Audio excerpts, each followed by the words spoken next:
Welcome to HIV, Hope and Charity, a podcast series brought to you by TVPS, a charity that's been supporting people affected by HIV since 1985. I'm Sarah. And I'm Jess, and we work for TVPS. And our aim is to get as many people as possible HIV educated. If you like the podcast, please rate, subscribe, and leave us a review wherever you listen to your podcasts. Welcome to part 2 of Charlie Sheen. I'm welcoming you, even though it's you're going to talk us through it. It's very kind of you to welcome me. Thank you. Well, you're welcome. I'm not going to sing the jingle either, because I think as a two-parter, I might just give people a break from that, maybe. I'm on board with that, because I don't want to join in with the singing this week. Got a bit of a croaky throat this week. It's not COVID, is it? I have tested so many times. Yeah. It's definitely not COVID related. It's just a cold. That's good. There's that paranoia, isn't there? If you're like, oh my God, I should test all the time. I have that too. Yeah, but I have been testing every day. Oh, not just me, the whole family. I'm making everybody test. I bet the boys are loving it. Yeah, they're particularly enjoying having to do that before breakfast every day. Oh, I know.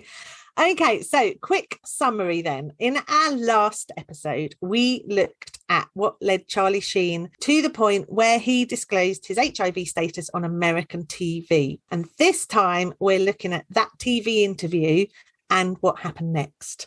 Yeah, I actually don't know anything that happened next. I feel like in my mind, he just sort of disappeared a bit, which is awful, isn't it? I'm just like, well, he did this massive interview and then that was it. We just didn't hear from him again. And that obviously can't be true.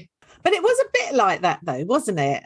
Well, we'll see, I suppose, as the podcast goes on. But yeah, I'd say it's definitely not doing as many high profile roles as he was prior to all of this. Sort of 2015, so it's quite a while. Again, I keep thinking that 2015, we've been over this before. I feel like it was about 2 years ago. Definitely wasn't. And when you think how much has happened since then, it's crazy, isn't it? Yes. But let's not talk about that. We'll be here for hours analysing how the last few years have changed. Yeah, that's true. Oh dear. Okay, so that TV interview then. So Charlie Sheen, he did, they called it an exclusive interview, but as we know, wasn't really that exclusive. I suppose it was the first time he'd gone on television to talk about his HIV status, but the National Enquirer, as we talked about last time, had already broken the story. So he went onto the Today programme, which shows in America. A host is Matt Lauer, and he went on there to address the rumours and the half-truths about his health, having learned that he was HIV positive in 2011. And during the interview, Charlie Sheen, he talks about the extortion he's experienced, people that he thought he could trust that knew his diagnosis, who turned against him, blackmailing him by threatening to reveal his status. All of that led him having to disclose to his ex-wives and his oldest children. And he says the extortion efforts resulted in him paying upwards of $10 million to keep his diagnosis secret. I wonder how many people that was to. I wonder if 2 people just got like 5 million each. Or did 10 people get $1 million each? I mean, I know we could go on forever working these out and you'd have like 100 people in the end, but I do wonder what's the going rate for blackmail? I don't know. Got absolutely no idea, but it's a huge sum of money. And as we know, it went over quite a period of time, at least 5 years, but still. Can I just say though, imagine having that much money that you could just blackmail people with £10 million and still have money, obviously. Yeah, and still have money to live. That is absolutely crackers.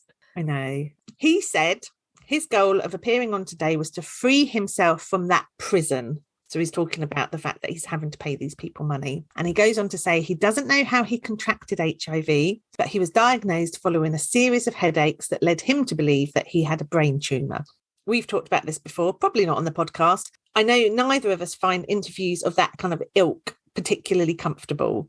And when you watch it, and I know you've seen it or clips of it as well on the news, you can see that he's not comfortable either. That was really clear. Yeah, it was an uncomfortable thing to watch. It felt like it did feel like someone was forcing him to. Now we've learnt the blackmail, yes, but it very much felt this is not something, he's not there comfortably chatting, saying, oh, I feel so much better, weight off my shoulders. That was not the vibe. No, definitely not. And I mean, the video is available on YouTube, of course. Everything's available on YouTube for people to watch. But it's an intrusive video, I would say. And obviously it's very personal. And we know now he's doing it because he has to, not because he wants to. Even so, it's just not comfortable viewing, really. And I think at the time, because I didn't know all the backstory, I just really felt for him that he was having to be put in this position. Yeah. He's asked in the interview about whether he could have passed the virus on to other people. I remember watching it at the time and thinking, oh, it's none of your business. Why are you even asking questions like this? I did feel it really invaded his privacy. As we've said, uncomfortable viewing.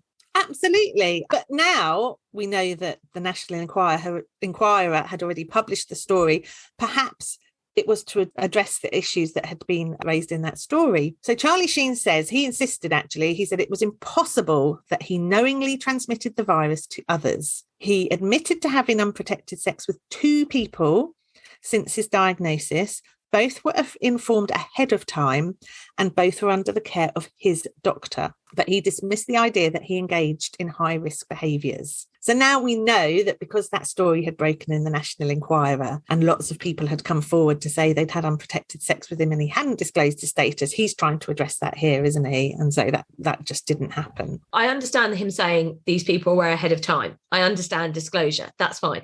I don't so much understand saying they're under the care of my doctor. Yeah. That's a bit odd, isn't it? If you're looking to put those rumours to bed that have been published, this probably wasn't the way to do it. Yeah, definitely not. Yeah.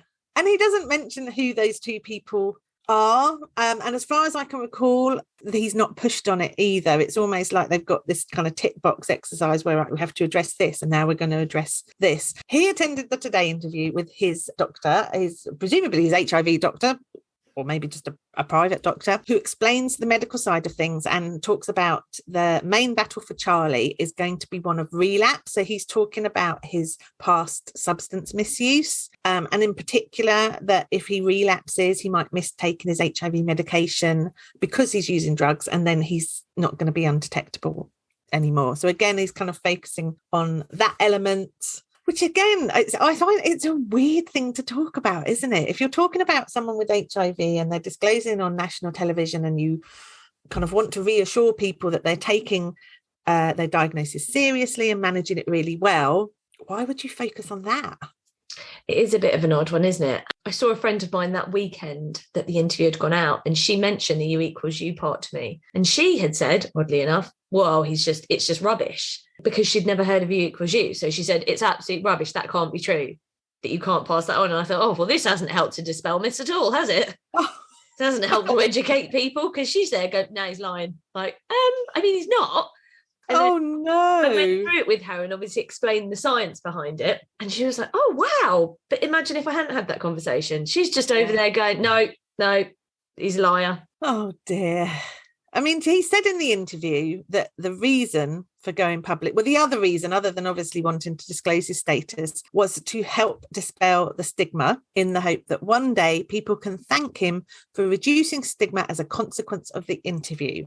He's putting a very different spin on this compared to the story in the Enquirer. Do you want some quotes? Do you want some quotes from the interview? Yes, please. Okay, so the first one, he says, direct quote, I have a responsibility now to better myself and to help a lot of other people. And hopefully with what we're doing today, others will come forward and say, thanks, Charlie. Oh, wow. Oh, okay. So it's not actually for the greater good. It's just so that he can be like, well done, me. Yes.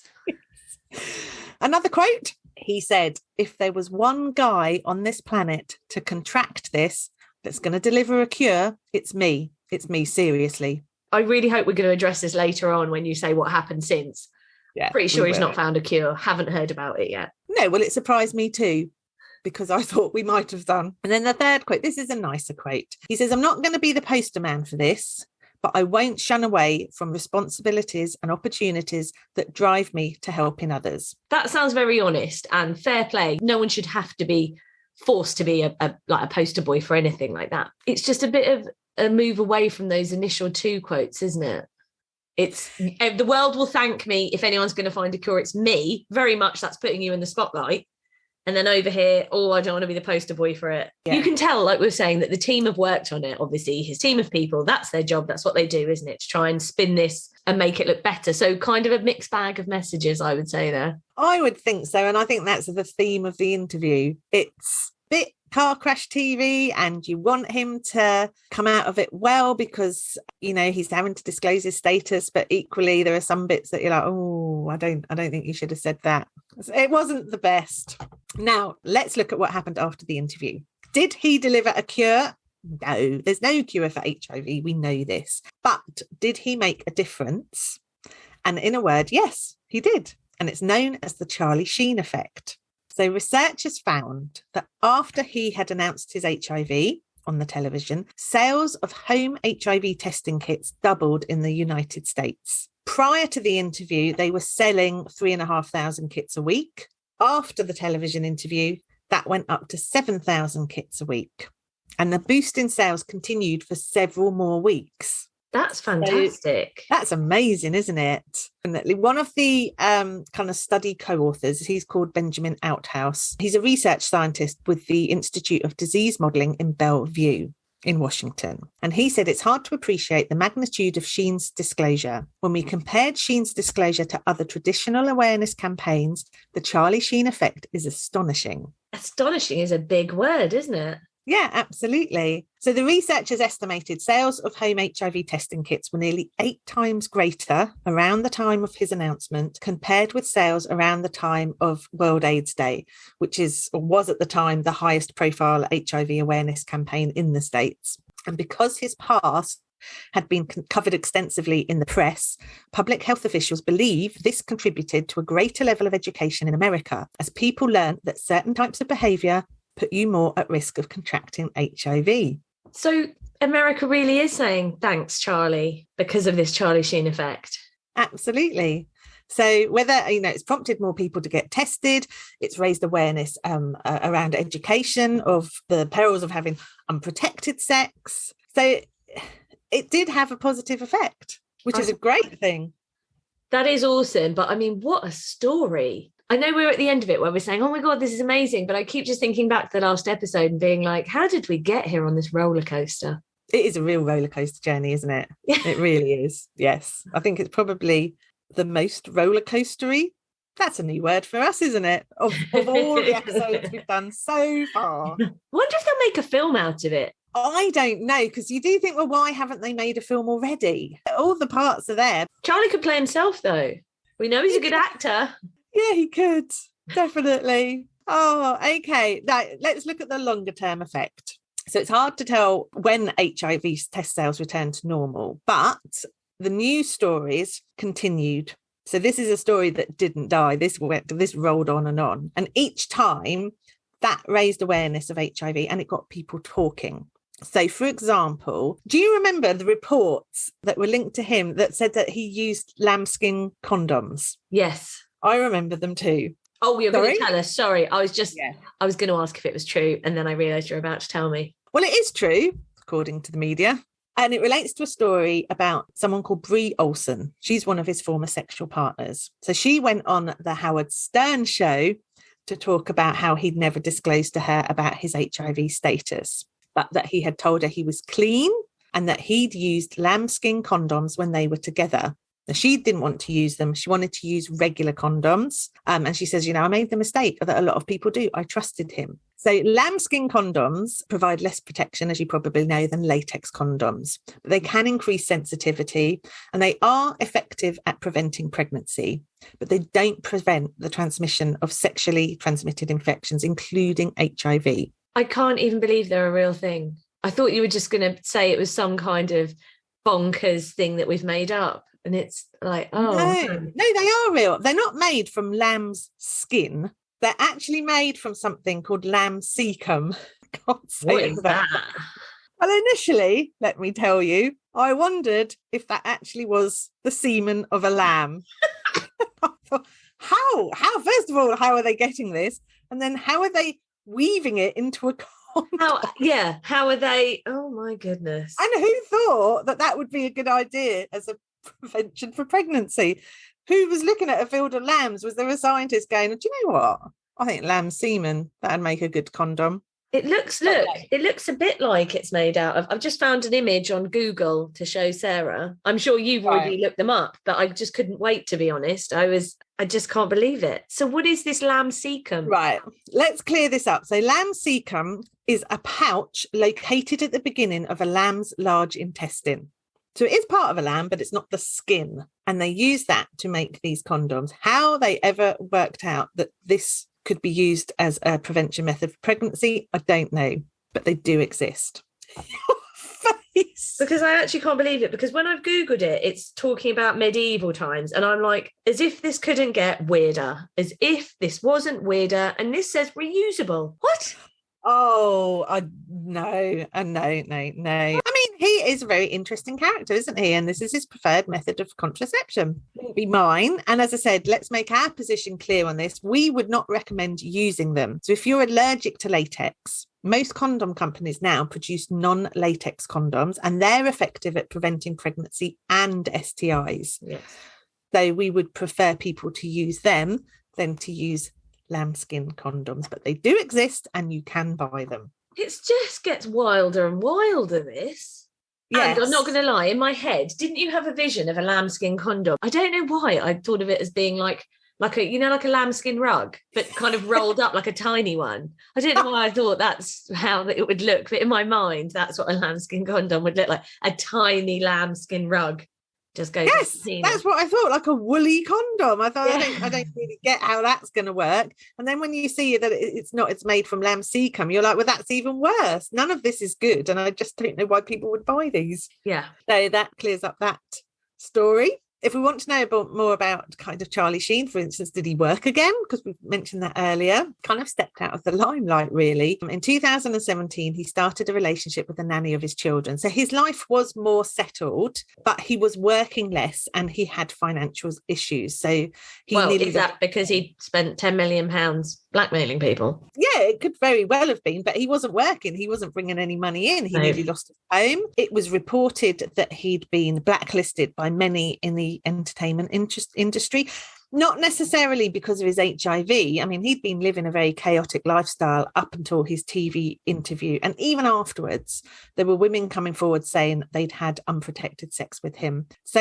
he's probably not going to be a director's first choice for a leading role because there's still so much controversy around him. And you don't want your project to be overshadowed by someone's personal life, do you? You want whatever you're working on with to be the main thing, front and centre. Absolutely. Yeah, definitely. And there've been reports since he opened up about his diagnosis, probably haven't helped him regain an image of being more stable, if I'm honest. So in 2017, there were stories emerging that he'd stopped his HIV medication and was seeking an alternative cure in Mexico. So there's an article in the UK Independent at the time, which said that since receiving the treatment, the 2.5 Men actor said he does not recommend the alternative treatment and was just presenting himself as a type of guinea pig to trial it. However, his viral count had revealed to be higher than before he went on this alternative treatment, and he had now resumed taking his antiretroviral drugs. Well, he's very open-minded, isn't he? He is. And he's also quite honest, isn't he? Kind of going to the press, or maybe the press found the story that he'd done that. But it's fair to say he's a little bit of a liability.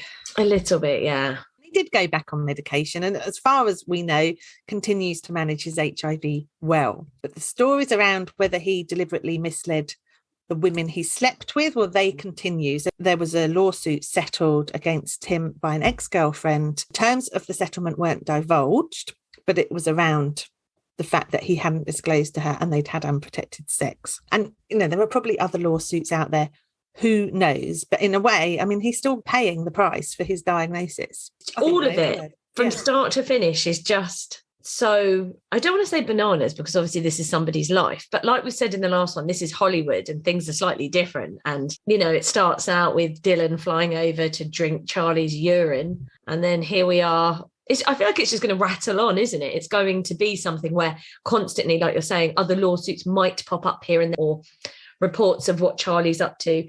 Once the press have something like this has happened, I feel like they hound you, it on and on and on, because there always might be a story. Yeah, definitely. And they know that he's probably more likely than other people to have that story because of the way he lives his life. Maybe they will do a film one day. Do you know how the film could open? With us two doing a podcast episode.